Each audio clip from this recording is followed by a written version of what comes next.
Hello, everyone, and thank you so much for joining us today. Bonjour à toutes et à tous, et merci d'être ici aujourd'hui. On behalf of the Global Center for Pluralism and the Canadian Commission for UNESCO, I'm just so pleased to welcome you to this discussion on taking action to address anti-Black racism in Canadian schools. As you know, the discussion today will really focus on the implementation of the recommendations from our recent policy brief. And I'm just really so pleased to see such an incredible turnout and interest in today's discussion and in the issues more widely. I wanted to start by acknowledging that I'm speaking to you today from Ottawa on the unceded traditional territory of the Algonquin Nation. Participants today will also be speaking from traditional territories of the Algonquin, Mi'kmaq, Musqueam, Squamish, Tsleil-Waututh, and Mohawk peoples.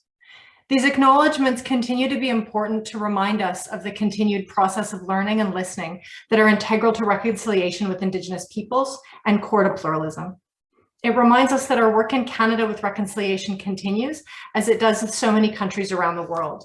This is something we remain committed to supporting and advancing in all of our work at the Global Center. As some of you will know, the Global Center for Pluralism was jointly founded by His Highness the Aga Khan and the Government of Canada. We work with policy leaders, educators, and community builders to amplify and implement the transformative power of pluralism.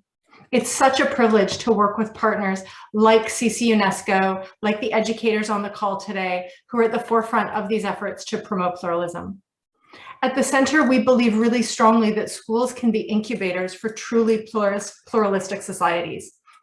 Our education work aims at simply moving beyond the ideas of just managing, tolerating, or even appreciating diversity, and seek instead to answer the question of how do we foster a positive understanding of and engagement with difference. We recognize this isn't a simple question to answer or a simple issue to put into practice here in Canada or in any society. As the topic of systemic anti-Black racism took hold in the national discourse last summer and hopefully continues to remain forefront in our minds, and in an effort to support teachers in these conversations with their students, we partnered with the Canadian Commission for UNESCO to offer professional development on anti-Black racism online to more than 500 teachers and administrators across Canada last year. We were really fortunate to work with some amazingly skilled facilitators to make this happen, and are really glad that they're able to join us today. The Canadian Commission for UNESCO is an important partner given their commitment to helping Canadians share knowledge locally and globally to create better societies and to build peace.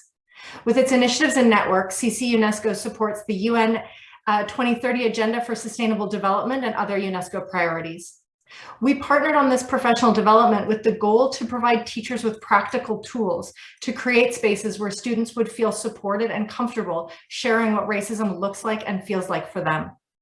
The policy brief that came out of this presents recommendations based on the feedback of educators and participants in the training.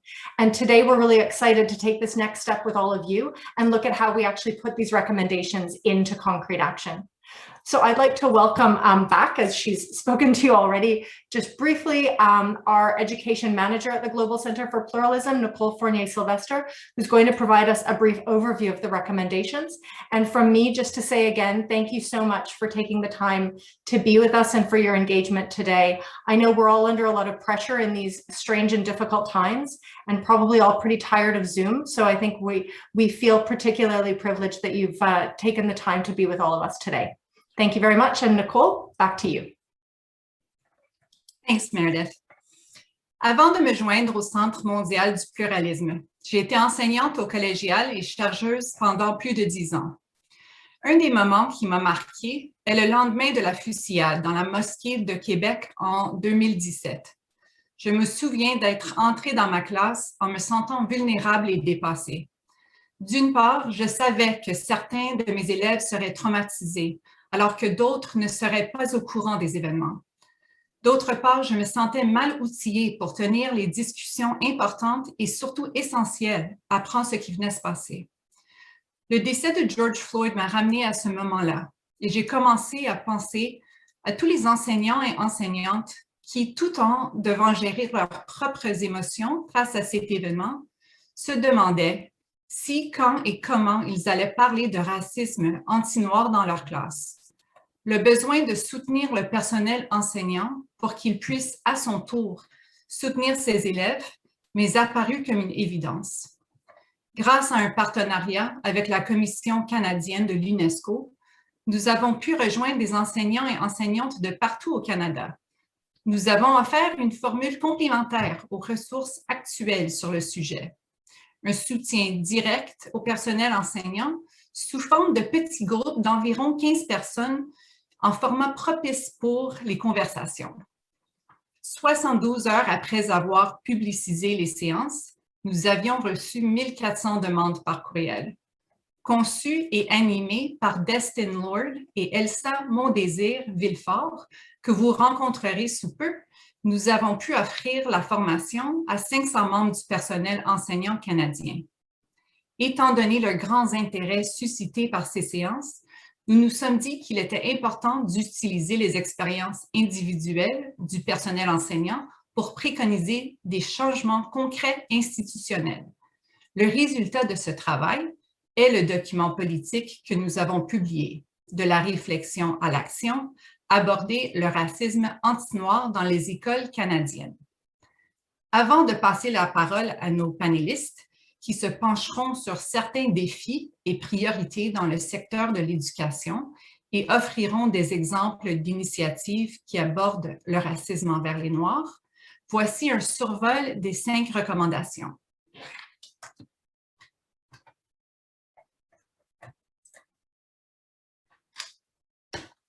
Numéro 1. Faire de la lutte contre le racisme anti-noir un élément fondamental de la formation des enseignants. Alors que de nombreux participants espéraient en apprendre davantage sur le racisme envers les Noirs, cette séance de perfectionnement professionnel leur a permis de comprendre que les enseignants et enseignantes n'ont pas à jouer un rôle de spécialiste. Ils doivent plutôt créer un espace pour laisser place au dialogue et ainsi devenir eux-mêmes apprenants, au même titre que leurs élèves, en plus d'être facilitateurs et alliés. Les participants ont remarqué que cette approche demande un changement fondamental dans la façon dont ils envisagent leur rôle dans la classe. Pour mettre en œuvre cette recommandation, il convient d'offrir des occasions de perfectionnement professionnel au personnel des établissements postsecondaires, en particulier aux instructeurs de programmes de baccalauréat et maîtrise. Recommandation numéro 2. Veiller à la représentation et à l'inclusion dans tous les cours de programmes d'éducation.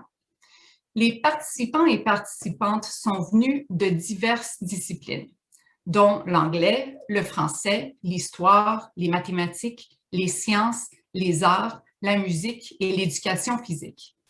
Ils ont parlé de la nécessité d'assurer que la diversité soit représentée dans tous les outils et activités pédagogiques, dans tous les domaines. Notamment, pour que nos jeunes aient les outils nécessaires pour comprendre et aborder le racisme systémique, l'enseignement de l'histoire doit fournir les contextes nécessaires.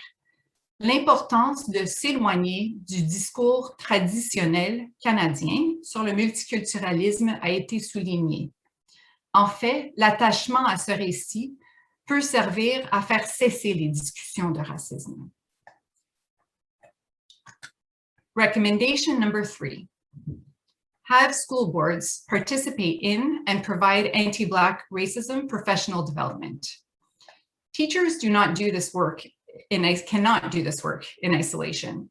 In addition to professional development and resources, they spoke of their need to have support from school boards. Trustees should participate in as well as provide ongoing professional development in this area, ensuring that workshops are not one-offs, but part of a continuous and ongoing effort and are mandatory for all school staff, including those in administration.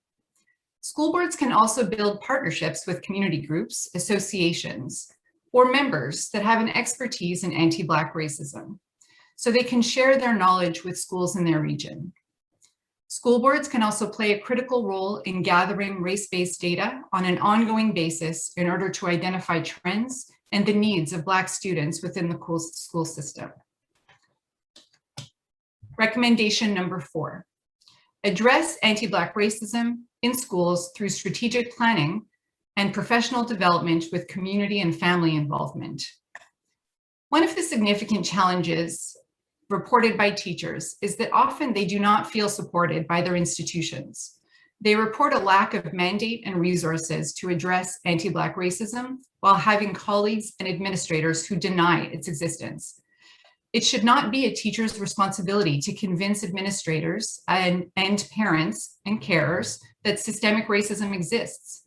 Public policies and commitments, as well as representation at the school board and management levels, are essential. Teachers, administrators, and parents and carers need a space and shared language to learn about and discuss and how to address and overcome anti-Black racism, including how to have conversations at home, not just at schools. The fifth recommendation is to include and involve students. Finally, teachers shared the importance of creating a safe space in their classroom for students to talk about racism. It was also noted that students need to take responsibility in addressing racism within their peer relationships and throughout the school community. This means supporting their student-led initiatives, projects, committees, and action groups that call out for anti-Black racism. Allyship and peer support between students plays a critical role in creating inclusive and equitable learning spaces.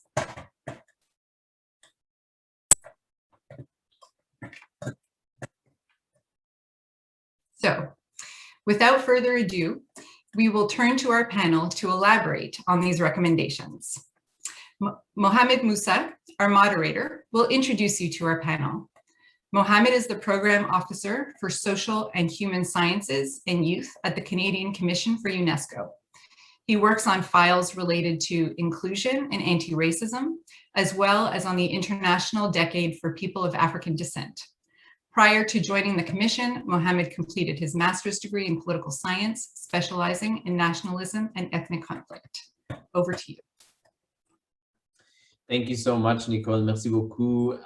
Welcome to everyone that's here joining us today. It is wonderful to be amongst all of you and amongst a wonderful panel here to continue this important discussion that really began in this way last summer. On behalf of the Canadian Commission for UNESCO, we just want to thank our partners as well at the Global Center for Pluralism in being alongside us throughout this work and this process. Thank you very much also for the introduction. I won't go too much into detail about myself, but I just wanted to pass along a couple of technical notes really quickly. So I know there have been some questions in the chat regarding interpretation. I did want to just take a quick chance to remind everyone that simultaneous interpretation in English or French is available by clicking the globe on the bottom of your Zoom screen. I know that there are some questions for folks that aren't able to see it. I believe that is because you will need to have either the desktop or mobile version of Zoom in order to access that. So just wanted to put that out there before we begin. My role today as a moderator is really going to be to try and facilitate a wonderful discussion amongst our panel and really to get out of the way as much as I can so you can hear directly from them. And in that vein, I wanted to start by introducing our first panelist, who will be Destin Lord. Destin is a consultant, communicator, and facilitator living on the unceded territory of the Algonquin people. For the last 10 years, she has worked in both the private and public sectors, facilitating workshops and training sessions related to anti-racism, risk management, change management, and Indigenous reconciliation. She's certified in change management and has an honors degree in mass communication from Carleton University and a master's degree in journalism from Bond University. And so with that, I would like to give the floor to Destin to speak to all of you, and then we'll move on to our next panelists. Thank you, Mohamed, for the introduction. And I want to say welcome to everyone watching. Good morning, good afternoon, depending on which part of the country that you're engaging from today. I want to talk about all of the recommendations that you see in before you. And I think it's really important that I speak to them from my perspective of having done training for all three groups. So educators, parents, family members, teachers, and students. And I think one of the themes that keep coming up for me in my career as someone who does anti-racism work is the need to emphasize practicality. So whether it's a part of making anti-Black racism a core component of teacher education, whether it's enlisting anti-racism work as a part of teacher professional development, and whether it's involving students and parents, I think it's important to keep in mind that while the theory is really important, the theory doesn't make sense if you can't give people practical ways and means to envision how they could participate in the change. And I would say to you that critical anti-racism theory is really important to understand what racism looks like, the origins of racism, and how we see it play out both systemically and at an individual level. But I think what's important to keep in mind is the frustration a lot of people feel when they cannot engage with the material and they don't know how to start that conversation. So I think one of the recommendations that I want to highlight first is the involvement of students. If your desire is to make this practical, useful, you have to engage the people, whether it's students, parents, and families who are the victims of racism, the people who are experiencing racism. That way you can make your education components real. It doesn't make sense to train on something that is not necessarily happening in the community or playing out the same way your training thinks it does. The other part of practicality that I want to mention is practice. Those two words are very closely connected. And I think the earlier we can make anti-Black racism training a part of the teacher curriculum, getting to those teachers who are entering the system and trying to launch their careers working with young people, the more chance they have to practice the skills of being anti-racist. And so as we have this conversation today, as you think about what being anti-racist looks like for you and your institution, I want to gently remind you to focus on the practicality of anti-racism work. How can I make this tangible and real? And how can I give the people around me, including myself, the opportunity to practice? Because the longer we practice, the more we'll have a chance to create environments, develop the skills to make everyone feel comfortable and engaging in difficult conversations. So I will stop there. I want to give my other panelists a chance to comment and share their perspectives, but I look forward to engaging with you and hearing some of the questions you have as we move throughout our time together today. Thank you.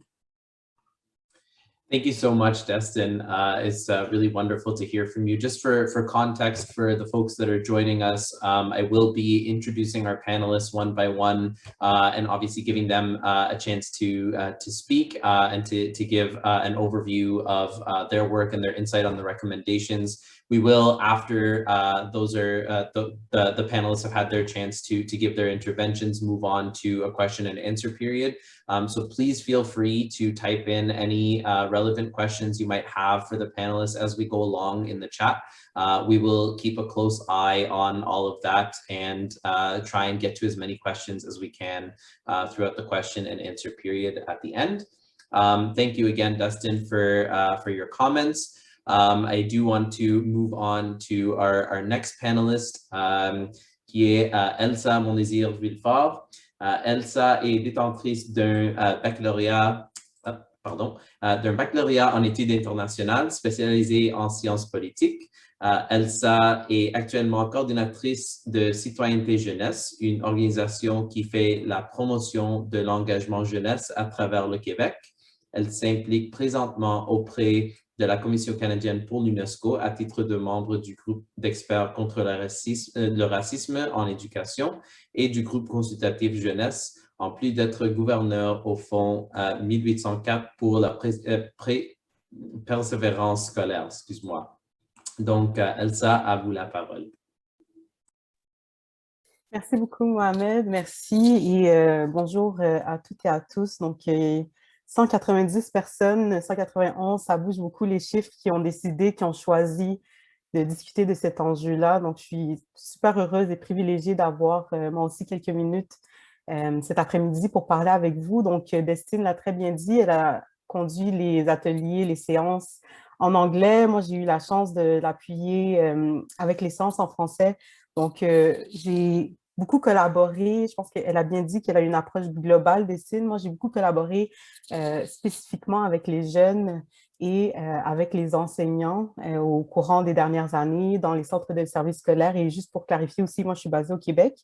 Donc, dans les quelques minutes que j'ai, je pense que ce que je voulais aborder, c'est surtout la question entourant la recommandation numéro 5 qui est d'inclure et de mobiliser les élèves dans cette lutte-là. Donc, je sais que mes collègues vont parler plus en profondeur et on pourra répondre aux questions sur les autres recommandations, mais je voulais nommer ce besoin-là de reconnaître l'expertise des élèves, de reconnaître leur expertise, de reconnaître qu'ils ont quelque chose à dire, que ce n'est pas seulement sentimental, que ce n'est pas juste des idées préconçues, mais qu'il y a vraiment quelque chose à aller chercher à tous les niveaux. Donc là, on peut parler au niveau de l'école, comme on peut parler au niveau du ministère, comme on peut parler au niveau du conseil d'établissement, à tous les niveaux. Moi, je crois sincèrement qu'il doit y avoir une représentativité de la voix des étudiants, des élèves, parce que sans leur voix, pour moi, c'est désuet d'essayer d'aller de l'avant. Puis, dans tout ce que je fais dans mon parcours, quand j'accompagne, que ce soit des organisations ou des institutions dans le milieu de l'éducation, moi, ce que je dis, c'est que je prône beaucoup le par et pour. Donc, on dit toujours par et pour les jeunes. C'est impossible que les solutions que vous allez entendre, que ce que vous allez vouloir implémenter soit vraiment comment dire, pertinent ou assez précis s'il n'y a pas cette voie-là, si ce n'est pas un peu dans une approche par et pour. Donc, je voulais vraiment souligner ça en disant aussi que concrètement, ce sont des vies. Donc là, aujourd'hui, on parle, puis on va voir des concepts, on va voir des manières de faire, mais si à chaque fois, on se rappelle que c'est la vie d'étudiants, la vie d'élèves, leur expérience, que ça va vraiment pouvoir transformer leur trajectoire, mais c'est là qu'on va pouvoir peut-être arriver avec des solutions plus précises. Puis je le dirais aussi que on n'est pas obligé non plus comment dire, réinventer la roue. Donc, il y a des conseils d'élèves. Moi, j'ai beaucoup collaboré avec des conseils d'élèves qui ont des idées incroyables, qui sont investis de leur mandat, qui croient en ce qu'ils font, représenter la voix des élèves. Donc, pourquoi ne pas travailler avec les instances déjà existantes, les conseils d'élèves, aller dans des processus de consultation aussi, parce qu'aujourd'hui, vous allez entendre des choses. Moi, je parle de mon expérience qui est plus québécoise, mais c'est sûr qu'en Ontario, c'est différent. C'est sûr qu'en Colombie-Britannique, c'est différent. Donc, c'est important de consulter vos élèves parce que vous allez entendre des choses aujourd'hui, puis peut-être que ça ne s'applique pas nécessairement à vos élèves. Donc, aller dans un processus réel de consultation aussi, puis être prêt à recevoir ce qui va être dit. Donc, créer vraiment cet espace sécuritaire, j'allais le dire en anglais, mais pour les personnes à la traduction, je vais rester en français. Donc, créer cet espace sécuritaire où est-ce qu'on veut vraiment s'assurer que les élèves, on est prêt aussi à recevoir ce qu'ils ont à dire, ce qu'ils et elles ont à dire et qu'on va vraiment agir. Donc, je pense que c'est ce que je veux mettre de l'avant, peu importe ce que vous retenez, peu importe où est-ce que lorsque vous allez partir, que ce soit de ministère, école, enseignant, tout ce que vous allez faire, vous ne pouvez pas le faire sans les élèves. Donc, ça prend leur voix pour trouver des solutions vraiment pérennes. Et je vais laisser aussi mes collègues parler, mais je finirai en disant qu'il faut aussi avoir une approche où est-ce qu'on accepte de se dépouiller de son pouvoir. Parce que souvent, dans le milieu de l'éducation ou de manière plus large, on est habitué qu'on a une posture, c'est moi qui est en charge, c'est moi qui ai les réponses, mais d'accepter de se dépouiller de ce pouvoir-là, de ce jeu de pouvoir pour comprendre que non, ce n'est pas seulement moi qui ai la réponse, on a la réponse, on va travailler ensemble, on a la posture d'apprenant parce que les élèves ont beaucoup à nous apprendre et je pense qu'ils savent mieux que nous-mêmes parfois comment aborder ces sujets difficiles. Donc, je vais laisser mes collègues poursuivre, mais je voulais continuer sur la recommandation numéro 5 qui est vraiment de mobiliser et d'inclure les élèves dans le processus. Merci beaucoup, Elsa. Vous soulevez des points vraiment excellents et très importants autour de centrer les voix des élèves, les voix des jeunes aussi. Donc, c'est sûr qu'on pourra continuer élargir cette discussion durant la période de questions aussi. Pour l'instant, what I would like to do is to introduce our next panelist, who is Dina Kotak-Buckley. Dina is the Director of Instruction and currently works on the unceded and traditional territories of the Musqueam, Squamish, and Tsleil-Waututh Nations in Vancouver, BC. Dina started teaching in 1995 and has been a school-based principal and district principal before taking on her current role of Director of Instruction in 2020. During her 26 years in education, Dina's guiding focus has been to create the optimal learning environments for students to thrive. And to do this, Dina centers diversity, equity, and inclusion in all of her work. And so without further ado, I'd like to introduce you all to Dina. And Dina, the floor is yours. Thank you. So thank you everyone for being here today. For our part of the presentation, we had to answer 2 questions. The first one is, what would be the biggest challenge to addressing anti-Black racism? And the second one is, what positive changes have you been involved in? So my offer in terms of the biggest challenges for addressing anti-Black racism are twofold for me. So the first one is that people know and understand that centering and addressing anti-Black racism does not minimize other forms of racism and oppression, but that it is serving as an entry point into these incredibly important conversations. I read an article by Carrington Christmas. She's a Black Nova Scotian Mi'kmaq Indigenous educator and youth advocate who said, there is no Indigenous self-determination without Black liberation. So the hope is that this purposeful focus on anti-Black racism will lift up all voices. The second piece that I would see as a problem that can be addressed is that to know and understand racism is to actually know and understand history. So we really want to make sure that we understand the different nuances of the entry into racism for different populations. And so the challenge would be to make sure that we're giving the appropriate literature, the appropriate time, and the appropriate understanding of history so that people understand what racism is and where it originated. I believe that sharing this in a mindful and fulsome way is integral to the work of transforming systems. The second question asks, what positive changes have you seen? So in 2020, the world became mobilized in a way that I have not seen in my 26 years in education. And so while diversity, equity, and inclusion, many people spoke about, it was really gathering steam, specifically looking at that anti-racism piece. And it was incredibly inspiring. But us as a school board, we're really not wanting this to sort of be a big moment in time in June 2020 and then just lose steam. So we all started really focused in attending seminars and different Zoominars focused on anti-racism work. And it culminated in the opportunity to see Dustin's webinar. And at that webinar, what really struck us was the practicality, as she mentioned during her opening remarks. And so since that time, what we've really done through the inspiration of Dustin is made a lot of changes in a really short amount of time.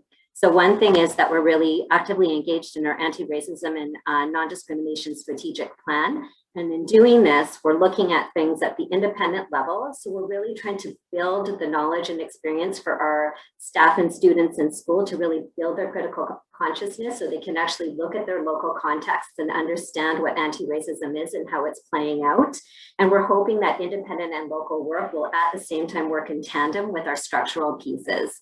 So a couple of things we've done is we've really looked at our administrative procedures. So the stuff that we have at the school board level, our policies and practices, and really looking at it through the lens of anti-racism. We've made amendments to our district things such as our student threat risk assessment to specifically state racism, discrimination, and acts of hate.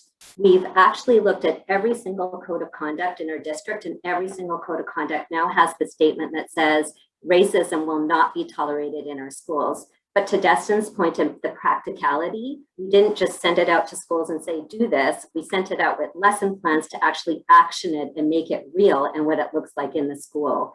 We also are really looking at lifting up voices. So in our second Indigenous Focus Day, which was in November, we actually had co-conspirators doing it together. So we had an amazing Indigenous speaker alongside a Black speaker to really lift up voices and model what it looks like to be co-conspirators in this work. And then to the policy paper as well, we looked at 3 and 4, and we actually are doing anti-racism mandatory training for everybody in our system. So that's 8,500 employees, which include our trustees, our school-based principals, our staff, our building engineers, everybody. And we're doing it through the focus of anti-Black racism. And a few other things that we're doing is that we're actually having in every single school, we have anti-racism leads, and we're meeting with them once a month. We're sharing resources and we're sharing out information that will support the work of anti-Black racism with the focus of building better places for students to learn and thrive. And finally, in regards to what Elsa said about the centering of the student voice. So this year we're doing our second annual Anti-Racism Youth Summit, and we actually have the students leading the work, planning the day so that it's for students by students. And so again, these 5 recommendations, we're really looking to make them actionable, make them practical so that staff and students and parents feel empowered to move forward this work and make better lives for our students. Thank you. Thank you so much, Dina. It's wonderful to hear about the work in application, in process in the education system. Further to that, we'll move on to our next panelist, who will be Lise D'Entremont. Lise is a school counselor at John Martin Junior High and South Woodside Elementary in Dartmouth, Nova Scotia. For the last 10 years, she has worked as a classroom teacher, math support teacher, and school counselor. She received a bachelor's degree and certificate in the sciences for education from St. Mary's University, a Bachelor of Education degree from St. Francis Xavier University, and a Master of Education in Counseling from Acadia University. So without further ado, I would like to turn it over to Lise. Good afternoon, everyone. Thank you for having me today. As mentioned, I have been an educator in Nova Scotia for the last 10 years in several roles and many different schools and areas across Nova Scotia. I'll be responding today based on my own experiences in the education system and what I've noticed and seen thus far. Coming from a very small rural community and moving to Halifax for university, then teaching in culturally diverse schools, I started realizing that I had a lot to learn. When I started doing my own work on how to be a culturally relevant teacher and what that meant to me, I just realized that I had a lot of work to do. To be honest, before the George Floyd's murder, I thought that I was a competent and knowledgeable as an anti-racist educator. Afterwards, I thought I started doing a lot of work, reading a lot of books by Black authors, watching webinars and documentaries, listening to podcasts, having conversations, and realized that I had done some work, but I had lots more to do, and I still do. Over the summer, I attended Destin's Talking About Racism in the Classroom seminar and thought it was the most relevant professional development on the topic as an educator that I've seen in my 10 years. It is only 2 hours long. It's accessible online to anyone and gives actual examples on how to deal with things that are happening in the classrooms. So when I started my job this year as a school counselor at 2 different schools, I brought her professional development session to both my staffs. We watched it together, and then we had Destin come and speak to both of us, both schools, and have a question and answer period. Most schools in our province are already having a lot of professional development around anti-racist education. But what I liked about Destin's was that after we watched it, we were able to have a conversation and talk about things that were actually happening in our classrooms. Because when we're having board-wide PD or Nova Scotia-wide PD, all of our schools are not the same. So it was more geared to what we were actually doing in the schools. The topic that I have been working on the most as an educator has been white privilege. I honestly had not known much about it, thought much about it, or how it affected the world and how I see the world. I think that this is true for many other people. And if we want to make changes as educators in the classroom, we have to back up and start with ourselves. So are we able to check ourselves on our privilege? Are we able to talk about the systemic racism that exists within our systems?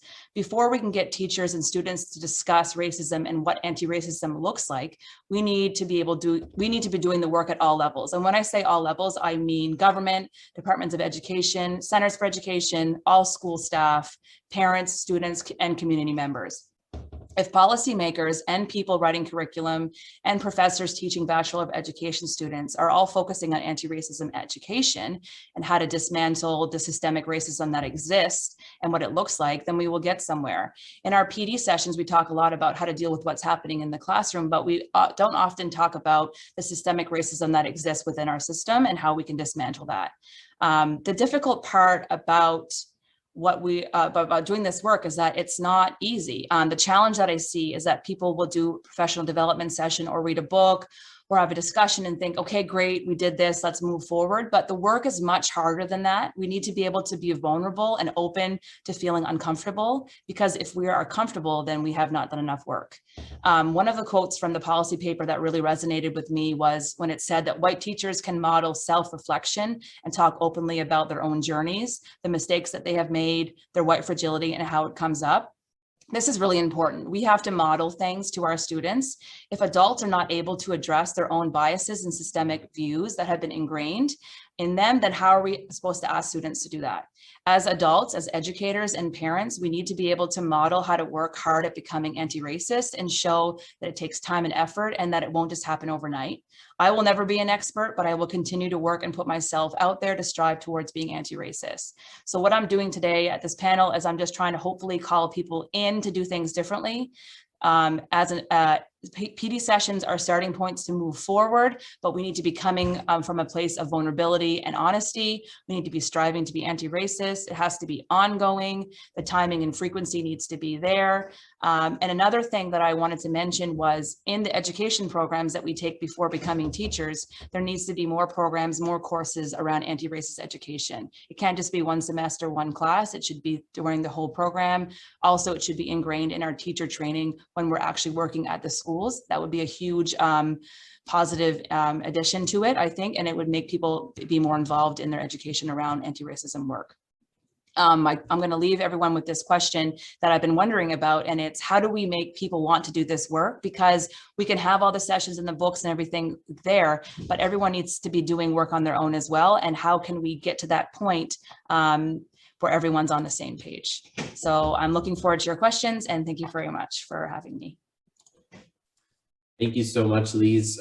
Some really great reflections for our panelists to think about, and for all attendees to think about as well as we go forward. But we really appreciate your intervention, your comments. We'll move on to our next and final panelist right now, which is Ernest Edmond. Ernest, né au Port-au-Prince, Ernest est arrivé au Québec à 6 ans.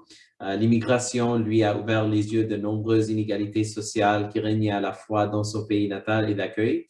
Il croit que le sport, la culture et l'engagement social sont les piliers primordiaux au développement des jeunes et permettent une meilleure cohésion communautaire. Bien qu'il soit très impliqué, c'est à travers l'organisme Les Ballons Intensifs qu'il fait preuve d'un leadership exceptionnel depuis 2009. Et donc, Ernest, à vous la parole. Donc, bonjour tout le monde, très heureux d'être parmi vous aujourd'hui. Comme vous avez pu le voir dans ma biographie, je ne suis pas un enseignant, mais j'ai intervenu dans le cadre scolaire dans toutes mes implications pendant plusieurs années.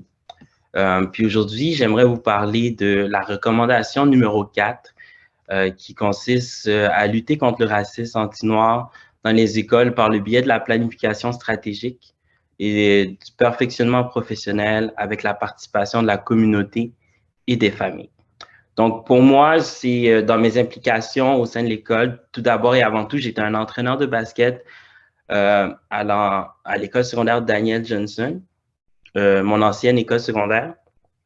Puis, on voyait dans certaines approches, dans certaines décisions prises, soit par l'école, par les enseignants ou par les personnels non enseignants, souvent c'était une méconnaissance du milieu, la communauté racisée.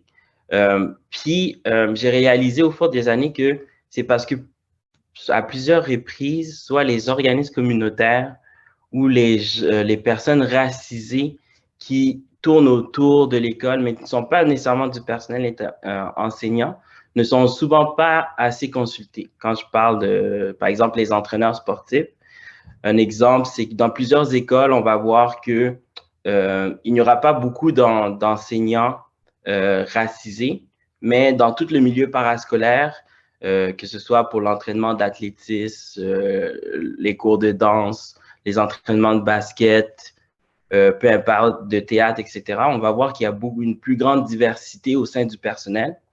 mais ces gens-là ne sont souvent pas consultés ou ne font pas partie de la planification globale ou ne sont souvent pas consultés.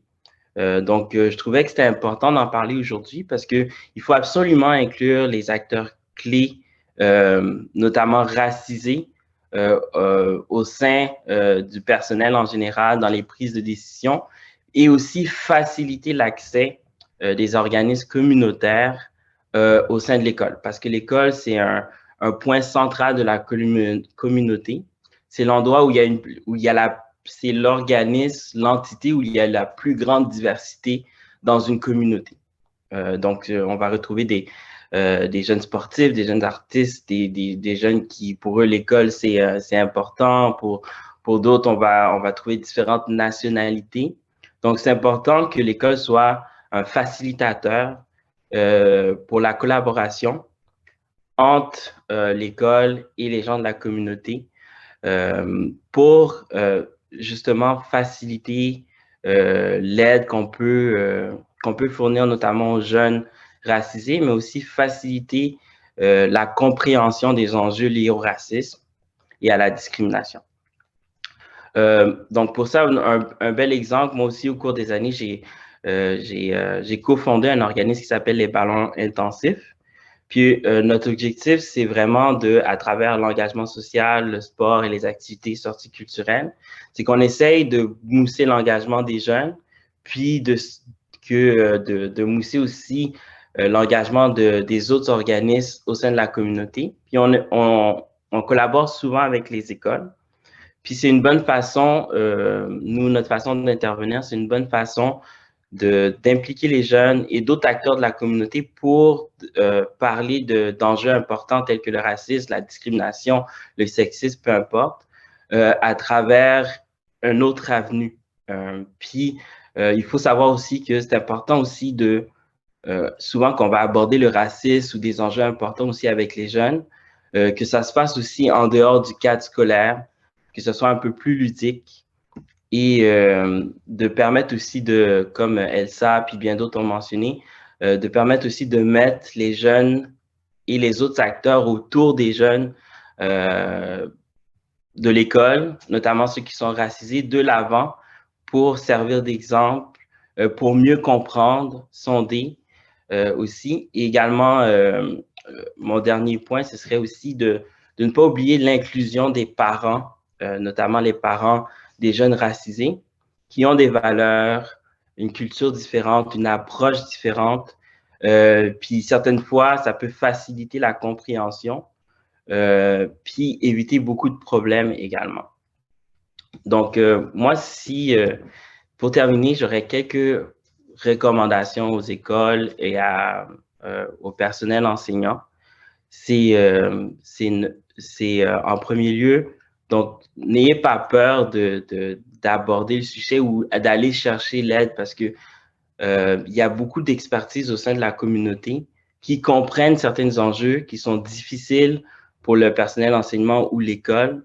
Donc, c'est vraiment aller chercher, cogner aux portes auprès de ces gens-là parce que c'est des véritables experts, surtout les organismes communautaires, ils comprennent les enjeux, ils ont déjà développé des outils, des approches.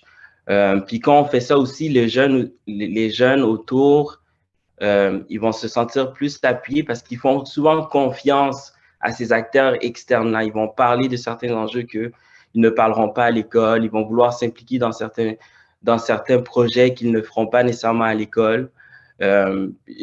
Puis principalement, les jeunes garçons racisés aussi, souvent on va les percevoir dans l'école comme un problème. Ils sont trop bruyants, ils ont trop d'énergie, ils font peur. Puis souvent, c'est une incompréhension, puis une difficulté de s'exprimer. Mon enseignant ne me comprend pas. Ce qui a été dit m'a offensé, m'a fait de la peine. Je ne sais pas comment le verbaliser. Puis j'ai l'impression que cette personne-là ne va pas me comprendre, je me fâche. Puis à l'autre côté, l'enseignant le voit différemment, mais tandis que un entraîneur de basket, par exemple, ou c'est un personnel dans le parascolaire, il va le voir complètement différemment. Il va être capable de dealer avec le problème.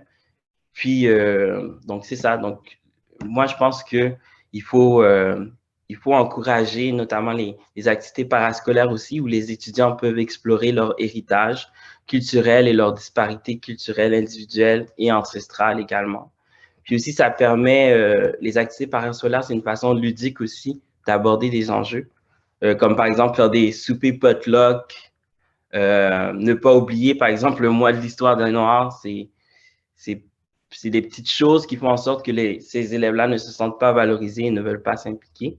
Puis tout se fait aussi à travers le conseil d'établissement, faire un effort supplémentaire d'aller rejoindre les personnels de l'école, les élèves, les parents, être en mesure de s'adapter aussi, modifier son horaire. Souvent, les conseils d'établissement se font le soir, en semaine, mais pour des gens issus de l'immigration, dans les milieux précaires, mais ils travaillent durant cette période-là. Est-ce qu'on est prêt à faire ce type de changement afin d'inclure plus de personnes? Donc, c'est ça, de ne pas avoir peur d'aller cogner aux portes, de demander de l'aide, etc. Donc, voilà, ce seraient mes recommandations sur le sujet. Merci. Excellent. Merci à toi beaucoup, Ernest. Je pense que tu soulèves des points vraiment clés, importants, surtout sur l'inclusion des parents et des acteurs clés au sein de la communauté scolaire aussi. C'est vraiment des points intéressants.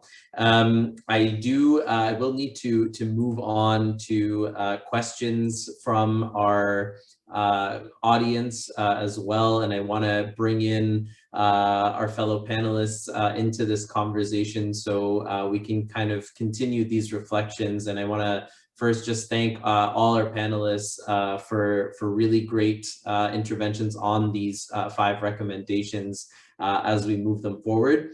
I will encourage our audience to keep submitting your questions in the chat. We will go through them and try to get to as many as we can. In that interest, I am mindful and will ask our panelists to try and keep interventions as pointed as possible, just so we can get to as many questions as possible from the folks on the call.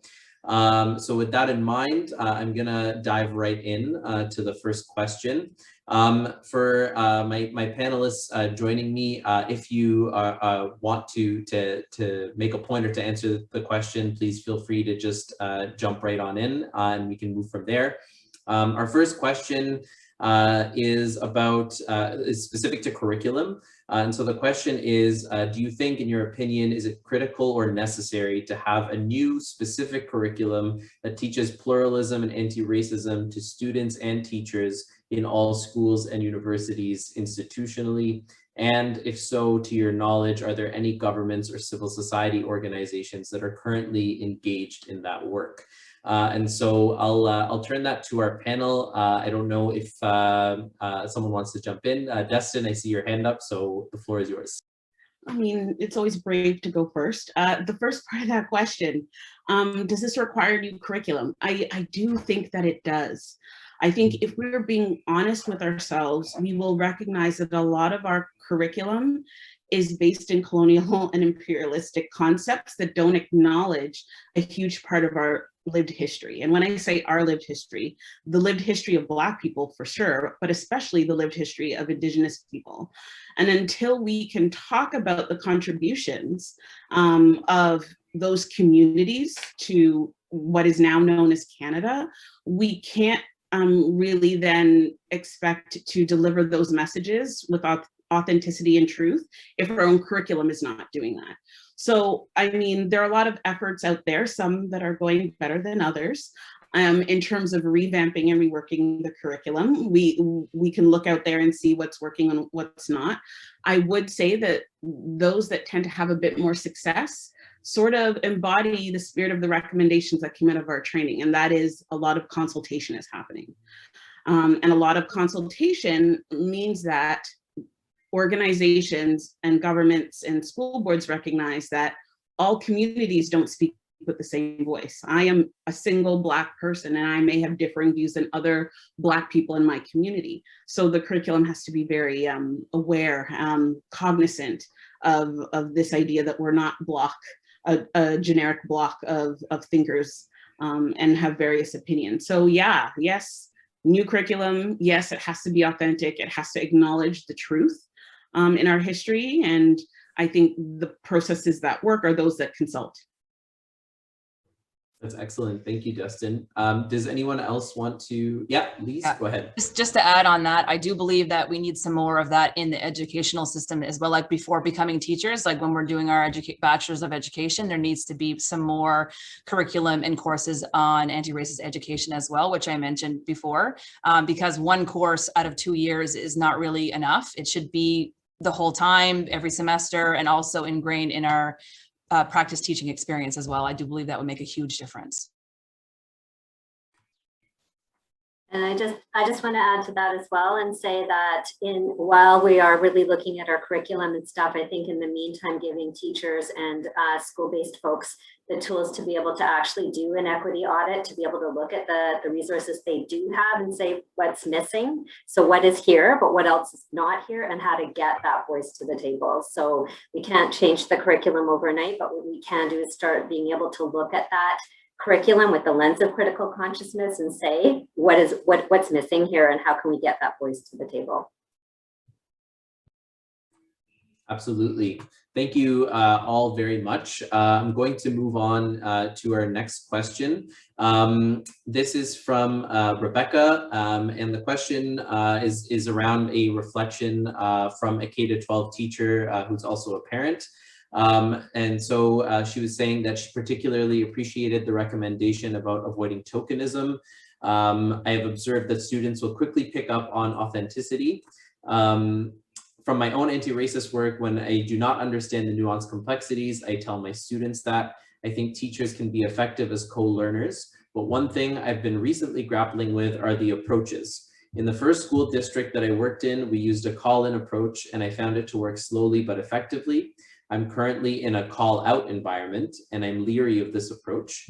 It may work more quickly, but I'm worried about disengagement from otherwise interested educators.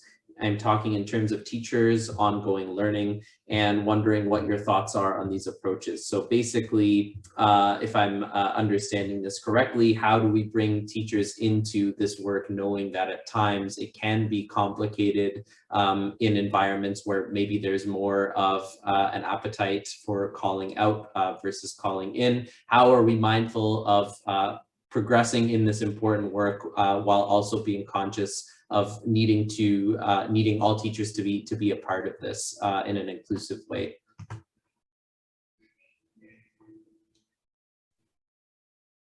Should I go first? Go ahead, Dustin. I'm not going first next time, I promise that. Okay. There's a real fine nuance in calling out and calling in, and I would just offer this piece of advice. When it comes to how we engage with adults, adults always have to feel that they have a choice. And I think when you force adults to do something, it puts them in a position where they come unwillingly.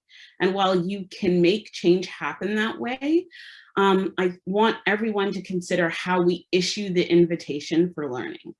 So I like the term calling in, because you can say, have you considered this approach? Have you thought about doing this differently?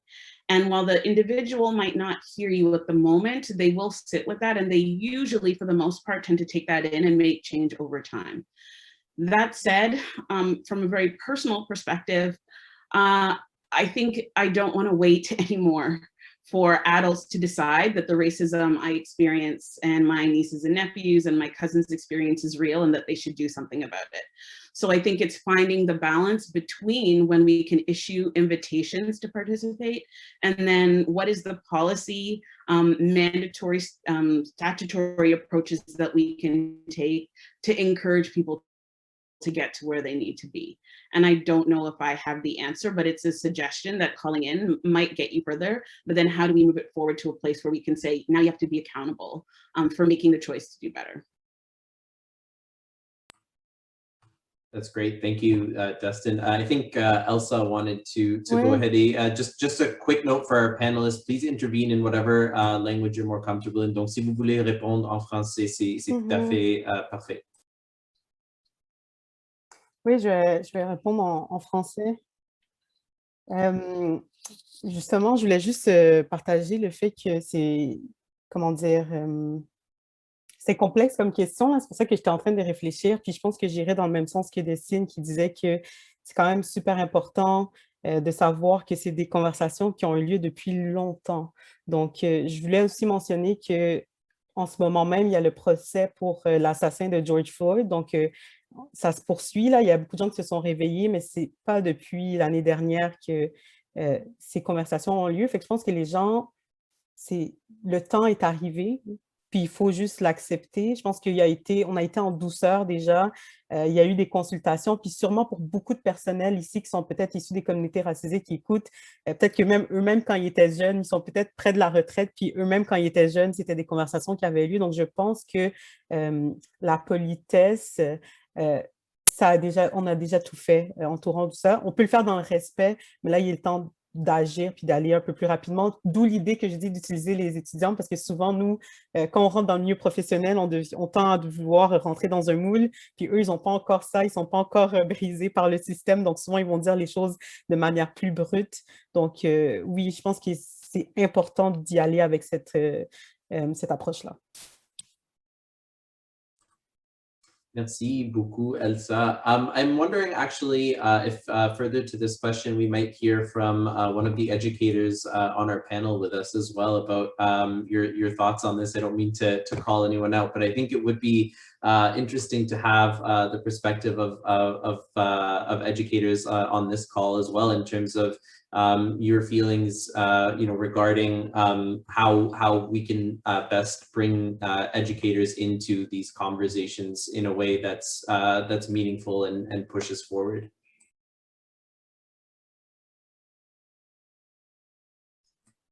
That's a question that I have as well that I'd like to answer. Fair enough.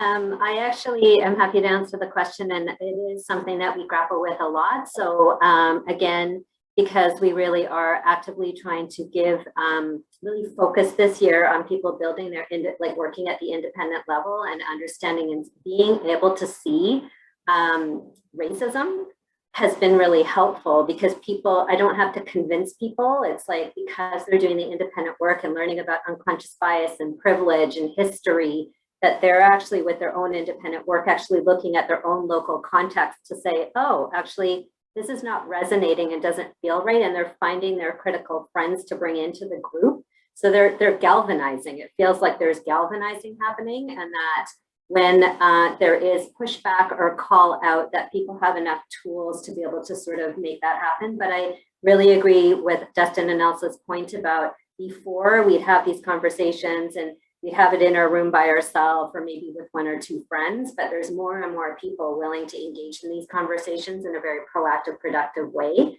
And I really want to be proactive because I don't, a fear I have is that if we call out too much, we will lose the galvanizing effect that's happening right now. And we really want to maintain that momentum and support and sort of global sort of impact of this that we actually have right now. J'aimerais ajouter un petit truc à ce qui a été mentionné. Je voulais juste dire que souvent, je comprends vraiment qu'il faut faire attention pour continuer à mobiliser les personnes, mais il faut toujours mettre en balance l'idée de la souffrance, là, dans le fond, que l'idée que quelqu'un puisse être vexé, c'est vraiment, je veux dire, je comprends, c'est pas agréable, mais ce sera jamais même 50% de ce que les jeunes vivent, d'où le sentiment d'urgence dont je parle. Peut-être que pour certaines personnes qui écoutent, puis c'est difficile de concevoir, puis vous comprenez que peut-être que vous avez subi ça, mais ce sera jamais équivalent à ce que des jeunes peuvent vivre. C'est pour ça qu'il faut vraiment s'enlever soi-même de cette conversation-là, puis de dire que c'est pas à propos de moi. Je pense pas que c'est toujours le discours que les gens ont, mais c'est important d'avoir cette réflexion-là aussi. Je voulais ajouter ça. Absolutely. Ernest, allez-y. Est-ce que je peux rajouter un petit quelque chose? Souvent aussi, je pense qu'on devrait travailler sur comment le véhiculer. Souvent, on a des bonnes intentions, mais comment c'est verbalisé, comment on le met de l'avant, ça peut créer des tensions puis des frictions. Puis c'est travailler sur minimiser ces tensions-là et les frictions parce que souvent les deux parties partent de bonne foi. C'était pas mon intention d'eux. Puis là, quand ça arrive, ben c'est sûr qu'il y a un danger quand c'est en force, là, c'est comme une confrontation. Il faut réfléchir à comment on fait en sorte que on limite, on minimise ces confrontations-là quand souvent les deux parties partent de bonne foi, mais il y a des bavures puis des misunderstandings, comme on dit. Fait que c'est mon plus grand questionnement sur comment on fait en sorte pour minimiser le tout. Absolutely. I think this whole reflection could be a panel on its own. Oftentimes when we have conversations around anti-racism, we get into this loop of, who is the work being done for, who is it being done by, who is it affecting, and how do we bring people into those conversations? I don't think there are any easy solutions to that. It is something that, collectively, I think we need to walk through and figure out as we also remember that the experiences of those who are affected by racism are probably the ones that we always need to be mindful of centering. And as painful as it is to address these things, and as difficult as it is to address these things, it is largely much more painful to have to experience them. All that being said, we will need to move forward in our questions, but I thank all the panelists and thank you for the wonderful reflection. The next question is about specifically about anti-Black racism in schools. And so we have long known about anti-Black racism in schools, but the school system in general has taken far too long to address it. What are the panelists' thoughts on Afrocentric schools and other schools that center the success of Black students? So I will leave that up to the panel. I know Destin doesn't want to be the first to jump in this time, if I remember correctly. So maybe I'll ask one of the other panelists to jump in first. I can go. Je peux y aller. Ouais, merci, Ernest. Ben moi, je crois profondément que c'est important de reconnaître le travail que ce soit des élèves, des enseignants ou des acteurs communautaires ou parascolaires qui sont racisés. Parce que souvent, c'est une question de contexte aussi. Ces personnes-là sont souvent invisibles. Je veux dire, il faut souvent faire 2 fois plus pour être comme reconnu ou être genre sur le même pied d'égalité. Puis des fois, c'est développer des mécanismes qui permettent aussi une partialité dans cette reconnaissance-là aussi, que ce soit lors des galas de reconnaissance pour les jeunes, pour les enseignants, etc. Prendre le temps aussi de se mettre comme en tant que direction d'école, conseil d'établissement, de se mettre aussi comme est-ce qu'on prend ça en considération? Il faut que ça soit le plus juste que possible. Parce que moi, personnellement, je l'ai vécu, puis des jeunes aussi que je côtoie le vivent, au point où des fois, un élève racisé, puis un autre va faire exactement le même parcours, le même profil, mais on a tendance à reconnaître le jeune qui n'est pas racisé pour plusieurs raisons. C'est pas, comme je dis, des fois, c'est pas de mauvaise foi, c'est juste que pour une raison ou une autre, c'est ça qui se passe. Puis comment on minimise ça? Puis puis moi, dans le fond, j'étais sur plusieurs comités dans les écoles, notamment pour les galas sportifs. Puis c'est vraiment souvent, les décisions se prennent comme « Ah oui, tel élève, ben, il performe bien » ou « tel prof, il est beaucoup impliqué ». Fait qu'on lui donne tout de suite sans vraiment passer par un processus de un tableau, des critères vraiment précis qui permettent d'enlever ces biais-là. Quand tu arrives, mais finalement, un tel, il a fait autant, ou sinon même plus, puis ça facilite aussi la reconnaissance. Fait que c'est important d'y réfléchir. Merci beaucoup, Ernest. Does anyone else want to jump in on this question? Je peux y aller aussi. Ben, de ma compréhension de ma question, moi, je ressens, peut-être que, désolée si la personne, j'ai mal compris, mais je ressens ce besoin-là de retrouver un espace aussi entre élèves des communautés noires, là. Est-ce qu'on ne devrait pas comme, commencer à créer des espaces plus exclusifs d'une certaine manière aux élèves des communautés noires? Puis je pense que pour moi, avoir été une minorité, on était 5 personnes dans plus de 1000 élèves, puis 5 personnes noires seulement. Je pense que ça a été très difficile, puis j'en ressens encore les conséquences aujourd'hui, notamment. Par contre, je vois aussi des limitations à peut-être exclusivement laisser les élèves noirs peut-être avoir une éducation seulement sur ces questions-là. J'ai l'impression qu'il y a une balance qui doit être faite, mais je reconnais le pourquoi les gens vont aller dans cette direction-là, puis je trouve que ça fait du bien aussi effectivement de se concentrer vraiment sur son histoire, sur sa culture et sur la direction, sur une direction qui respecte un peu plus ses valeurs, puis où est-ce qu'on se sent protégé. Je voulais juste ajouter ça. I just quickly want to add that while I think at the heart you can understand the value of Afrocentric curriculum and Afrocentric school systems, I just want to caution people that this isn't always the solution that we're looking for. There are many school boards and schools where the majority of students are Black, if not from racialized communities, and racism still exists within those schools. So it's not just about creating a safe space for Black students to be, it's also what they're learning in the curriculum in partnership together. One of my key teaching principles is that we learn when we are in relationship with other communities and other people. And I think as much as we need allies to advocate and be actively anti-racist to support Black achievement and Black excellence, I worry that we as Black people may not be stepping into that same role when it comes to learning about Indigenous histories and the histories of other racialized communities in Canada. And so I think this idea that Afrocentric curriculum and Afrocentric schools can be helpful. It might lead to a whole other set of issues that don't really get to the solution that we might be looking for. So they do have value, but I just would like to say, think about and reflect on that with a bit of caution. Absolutely. Thank you. I think those are really important reflections. I'm going to move to our next question, and I'm going to steer this one towards our educators on the panel as a start. So the question is, how can there be accountability for school boards and school administration and teachers in the implementation of these recommendations, of the 5 recommendations? So I'll maybe leave that to Dina or Lise if you're willing to address that.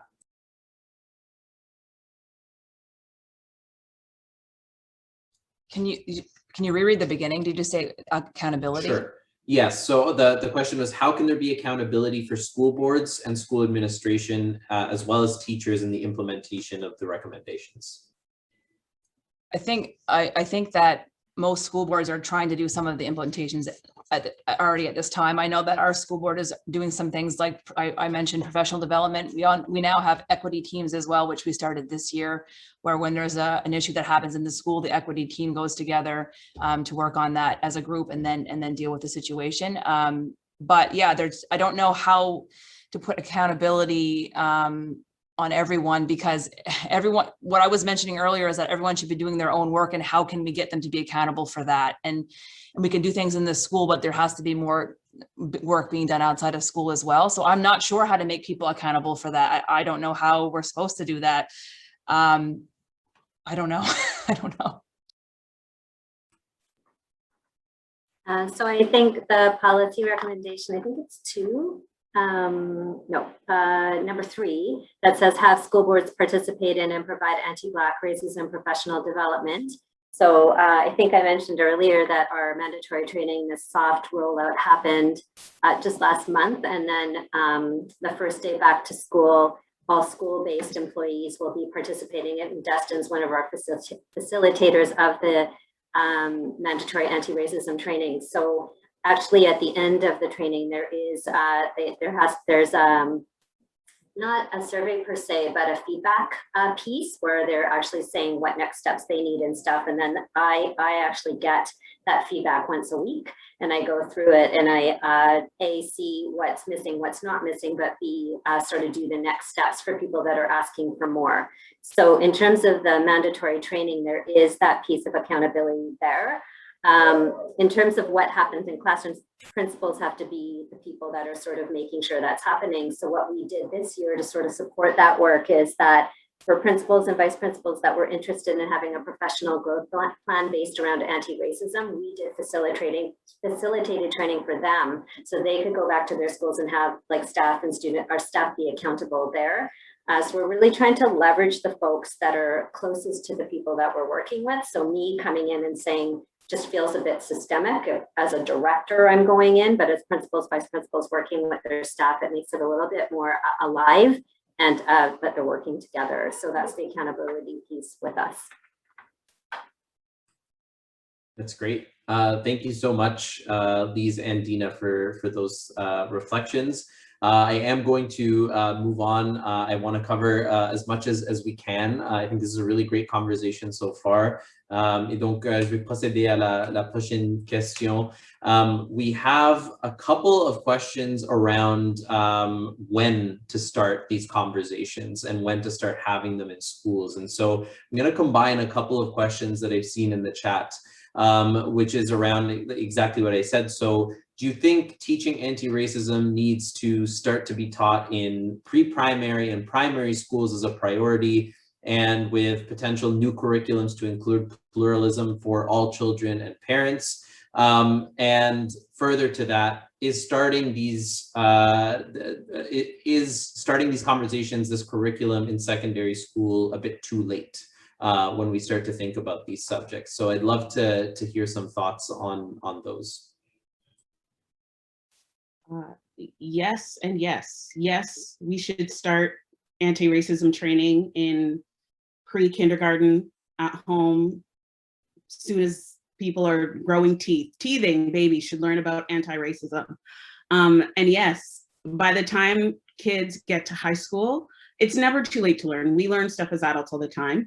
But I would suggest that if we're looking at this from a grade 9 onwards perspective, we may be missing the boat on how to best give kids the maximum time to practice these skills. And I think my joke about starting when they're teething, if you start early, then children have a lifetime of practicing the skills of anti-racism. And as we age, it gets harder to learn new skills, but it is possible. So how we teach anti-racism will differ for someone who is nonverbal and maybe under the age of 1 than someone who was 17. Those approaches will look different, but it's really never too late. And it's never too early to start either. Agreed. I think it's a great answer. Dustin, do any of our other panelists want to add on to that? Elsa? Oui, je vais ajouter en disant que je vais nommer le travail d'une incroyable enseignante qui est peut-être ici, qui enseigne au primaire, qui nous écoute peut-être, qui s'appelle Georgie Lubin, qui elle aussi se questionnait beaucoup sur comment justement aborder la chose avec ses élèves qui sont beaucoup plus jeunes. Puis après avoir suivi une séance, elle m'a dit qu'elle a tenté plusieurs choses. Puis elle a été vraiment touchée par le questionnement des élèves qui est au final le même qu'on peut avoir.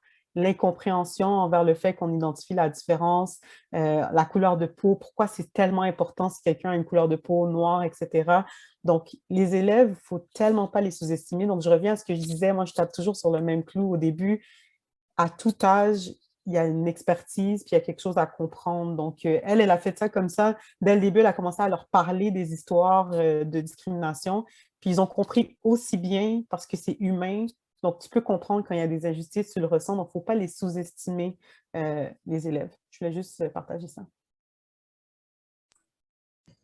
And if these conversations are happening before school even starts, then when they get to primary, it won't be such a strange conversation to have. It'll just be a normal conversation. So yes, we should be teaching it in schools, but it should be coming from home too, so that the conversations are happening in tandem, and then it's not so new. Absolutely. I think one thing that, you know, I'm sure most, if not all, Black, Indigenous, racialized folks, you know, would likely agree on is that these conversations start in households very early on, regardless of whether they're being taught in school, just based on experience. I mean, I know I had personal experiences in primary school encountering racism that I didn't even fully understand how to deal with at the time. And so, you know, I think it's great to see this conversation happen, but definitely, I mean, the earlier the better, I think is generally the consensus here and what I'm hearing. So that's great. I'm conscious of time. We have about 10 minutes left. I'm going to try to get to a couple more questions. Je vais demander une question en français aussi. Je vois une question ici d'Erika. Donc, la question est, avez-vous des exemples d'initiatives qui ont impliqué les élèves du primaire et des exemples d'initiatives qui ont impliqué des parents d'élèves du secondaire aussi? So a question around the involvement of primary students and the parents of secondary students. So I don't know if perhaps the educators on our call might be able to speak more concretely to this, or Elsa, Ernest, Dustin, feel free to intervene. But any examples that you know of that involved students at a primary level and initiatives that implicated parents as well at primary and secondary levels?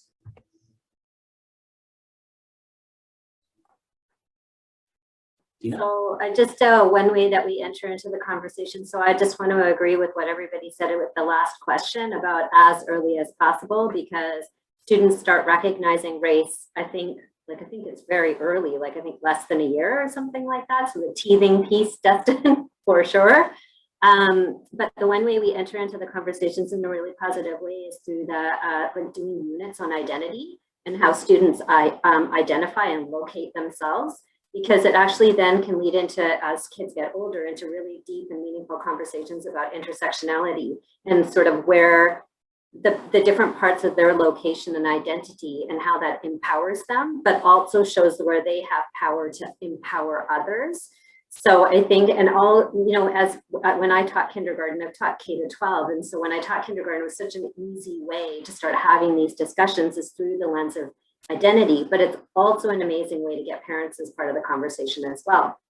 So they can bring parents in, talk about lived experience, talk about building that culture of identity and who we are as people, and how who we are as people actually makes us better as a whole. So that's a good way. And then in the secondary, I know lots of our schools, as they're getting into secondary, are same thing, that they're inviting parents in to have these discussions alongside the schools, and actually centering like the parents as specialists in some of the conversations, like not specialists, but just coming in and actually showing the power of the parents and as partners in this learning. So I find that an incredibly successful way to do things, because the students feel proud, right? Proud of where they come from. Can I add something? Est-ce que je peux ajouter? Vas-y. Oui. J'ai pas vraiment d'exemple concret de primaire ou des parents secondaires, mais il y a eu un cas, intéressant à Henri Bourassa, où un professeur utilisait pour provoquer, utilisait le mot en haine, puis des anciens, des élèves du secondaire même, des anciens et des parents de la communauté se sont mobilisés pour prendre action. Puis ça a non seulement influencé le board de la commission scolaire de la Pointe de l'Île, qui ont été obligés de parler de cet enjeu-là et de prendre action, ce qui a mené notamment au renvoi du professeur, puis qui a moussé la discussion par rapport au racisme, puis l'importance de faire attention aux mots qu'on utilise, etc., etc. Et puis j'imagine que c'est quelque chose qui se passe souvent dans plusieurs autres écoles au Québec, mais c'est très rare qu'il y avait une aussi forte mobilisation, parce que les gens, souvent, ils savent pas trop quoi faire, il n'y a pas de mécanisme clair, il n'y a pas de procédure. Est-ce qu'un professeur peut être renvoyé pour ça? Techniquement, non. Donc, tout est flou. Fait que les gens, des fois, ont peur de se mobiliser et de prendre action à cause de ça, mais on en voit quelques-uns.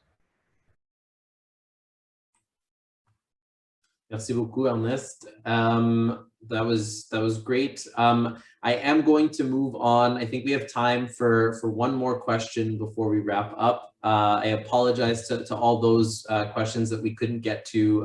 We see all of them. There are so many great ones. We're trying to cover as much ground as we can, but I think it would be interesting to wrap up on this note and get the thoughts of our panelists here. And so there's a question around specific focus when we talk about anti-racist curriculum. And so the question is that for institutions or departments who are just beginning to recognize a need to act in the context of diversity and equity, do you see costs and benefits with starting from with a specific anti-Black racism focus, or perhaps a focus on truth and reconciliation recommendations, for example, rather than quote unquote generic anti-racism or diversity training? So is it worth diving into specifics in this curriculum, given our context being in Canada, rather than having sort of more generalized curriculum around anti-racism? I'd be curious to get some thoughts on that. Oui, je peux y aller, mais je vais reprendre les mots de Destine parce que c'est en travaillant avec elle qu'on a parlé beaucoup de ces questions-là, puis je pense qu'il y a vraiment une nécessité d'être spécifique, effectivement. Donc, plus on est spécifique, plus on amène des solutions spécifiques. Mais moi, ce que je dirais, j'ai appris de ma prof Destine, mais ce que je dirais, c'est qu'il y a une importance de comprendre son contexte aussi. Parce que si, c'est quoi la communauté, c'est quoi les statistiques, c'est quoi les origines avec qui on travaille, on va commencer avec les élèves avec qui on travaille, la communauté. Ensuite, ça, on peut aller plus loin parce que c'est pas vrai. Puis j'ai entendu une enseignante, moi, ça m'avait marqué, qui m'avait dit « Ah, moi, dans mon école, il n'y a personne de la diversité pratiquement, c'est très, très blanc. » Mais je pense qu'on a besoin, même s'il n'y a pas d'élèves de la diversité, d'aborder ces questions-là. Donc, ce que je dirais, c'est premièrement commencer par savoir c'est quoi la composition de votre école, mais de ne pas se limiter. Fait qu'on commence avec ça, puis si jamais il n'y a personne des communautés autochtones, ça ne veut pas dire qu'on ne peut pas commencer à apprendre sur les communautés autochtones. Donc, c'est super important d'être spécifique, mais c'est aussi important de comprendre que c'est un travail de longue haleine, donc ça va prendre du temps, puis il y a plusieurs enjeux. En ce moment, on parle beaucoup de racisme envers les communautés asiatiques. Il y a des discussions qui doivent avoir lieu, qui n'ont peut-être pas eu lieu auparavant. Donc, il y a vraiment beaucoup d'enjeux. Donc, ce n'est pas quelque chose qui va être réglé l'année prochaine. C'est un marathon. Puis je finirais aussi en disant rapidement que c'est important de ne pas se concentrer trop, puis de mettre un focus sur « il faut que je trouve la bonne solution, il faut que je trouve la bonne solution, il faut que je trouve le truc pour mon école », mais plutôt « est-ce qu'on comprend l'enjeu? Est-ce qu'on comprend de quoi on parle? Est-ce qu'on est sensibilisé? Est-ce que ça nous touche? » Parce que ce qui fonctionne, c'est surtout, est-ce que tu comprends? Je pense que vous êtes tous des professionnels, vous travaillez dans des hautes sphères, vous êtes capables de mettre en place des plans stratégiques, mais la question, c'est est-ce que vous comprenez l'enjeu et vous êtes sensibilisé? Si oui, moi, je pense que vous avez tous les outils pour faire la bonne chose dans votre propre milieu. I agree with everything you just said. I think it's really important if we learn about too many things at once, we're not really learning about anything. So if we pick a few and we really focus in on that, we can really get to know what we're talking about and be able to implement it. But if we try to do too much, it's just not going to happen. And you're right, it is a marathon. We have to keep going and going and going and just keep building and building and building. I think that's the best way to do it. The last thing I'll add to that is you will get the response sometimes that we can't highlight one group over the other. People will get feelings hurt. And the response to that I always give is the same. One key tool of white supremacy is to make us focus on one thing over the other. White supremacy values would say that we cannot highlight one group because it means that we're downgrading another. And I think that pits us against one another instead of fighting that real enemy, which is white supremacy. So, pick a starting point and move forward from there.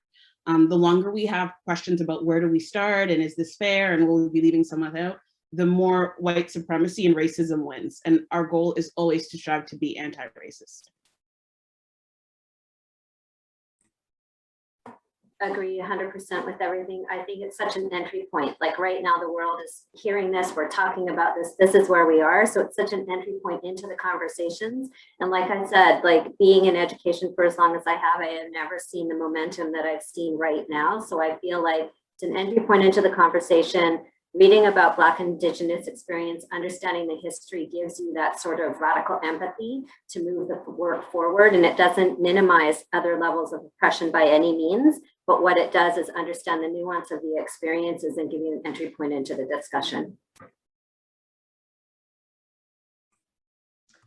Well, that was fantastic. Thank you so much. I want to give a huge thanks and shout out to our panelists who took the time to be with us today to advance the reflections around the 5 recommendations. And a shout out again to our partners at the Global Center for Pluralism. And of course, a huge thank you to all of the participants who were able to join us today. We really value and appreciate your terrific questions, your participation in carrying this work forward. It's been a privilege for us to work alongside you in this process as we move things forward. And so I believe I'm conscious of time. I know we have a couple of minutes left. I just want to again thank our panelists for joining us, and thank you to all the participants again for being here with us. Nicole, I believe you have some contact information to share, if I'm correct. Other than that, yeah, there it is. So there is some contact information there, so please feel free to get in touch. And on behalf of myself and our fellow panelists, thank you so much. Nicole, I don't know if you have anything else to add, but thank you so much for joining us, everyone. No, just a warm thank you to everyone for coming, and especially the panelists for all their work. Thanks, everyone. Take care, folks.